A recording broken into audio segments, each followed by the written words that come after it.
Price lord. మీకు ఎప్పుడైనా ఇలా అనిపించిందా? నిజం మీ వైపు ఉంది, కానీ న్యాయం మాత్రం జరగడం లేదు. అలానే మీరు గొడవ పడడం లేదు, ప్రతీకారం తీర్చుకోవడం లేదు, కేవలం మౌనంగా బాధపడుతున్నారు. దేవుని దగ్గరికి మళ్ళీ మళ్ళీ వెళ్తున్నారు, ప్రార్థనలు చేస్తున్నారు, ఎదురు చూస్తున్నారు. రోజులు గడిచిపోతున్నాయి, కానీ పరిస్థితి మాత్రం అలానే ఉంటుంది.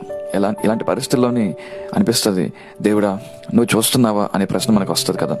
జాగ్రత్తగా వినండి. లోకాసు సువార్త 18వ అధ్యాయంలోని యేసుక్రీస్తు ప్రభు ఒక విధురాలు గురించిన ఉపమానం చెప్తున్నాడు.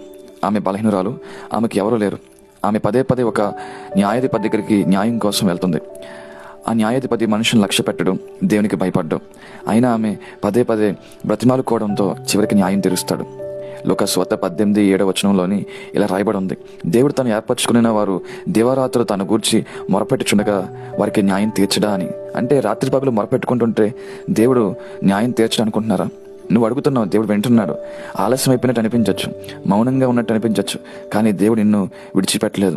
ఈరోజు నువ్వు ఏ స్థితిలో ఉన్నా, కుటుంబంలో అన్యాయం జరిగినా, పనిలో నష్టం కలిగినా, నువ్వు నమ్మిన వాళ్ళే నిన్ను మోసం చేసి వెళ్ళిపోయినా, ఎవరికి చెప్పుకోలేని బాధలో ఉన్నా, దేవుడు ఒక మాట చెప్తున్నాడు, ప్రతీకారం నీది కాదు, నువ్వు నిరాశపడకు, నువ్వు ధైర్యంగా ఉండు, న్యాయం తీర్చడం నీ పని.